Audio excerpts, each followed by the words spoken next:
ادھر سکھر میں Pakistan Peoples party کے رہنما خورشید شاہ نے بھی حکومت پر طنز کے نشتر برسائے۔ میڈیا سے گفتگو کے دوران کہا کہ عمران خان کی حکومت جانے کے بعد سکینڈلز کھلیں گے، یہ سکینڈلز دنیا کے بڑے سکینڈلز ہوں گے۔ آٹا بھی 75 روپے کلو ہو گیا ہے، تو کیسے لوگ گزارا کریں؟ تنخواہیں نہیں ہیں، تنخواہیں نہیں بڑھ رہی، کوئی ملک میں سرکولیشن آف منی نہیں ہے، لوگ کہاں جائیں؟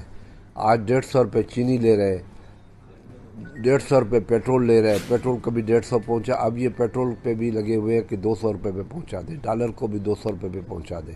تو یہ ان کی جب یہ ابھی جائیں گے انشاءاللہ تعالی تب آپ کو پتہ پڑے گا کہ ڈالر کی قیمتیں یہ کیوں بڑھی تھی، کس کو فائدہ پہنچانے کے لیے پاکستان میں ڈالر سے پہ جو کنٹرول تھا کسی طریقے سے بھی اس کو کیوں ریلیف دیا اور کیوں اس کو اوپن چھوڑا، اور آج کس کو اس کا فائدہ ہوا۔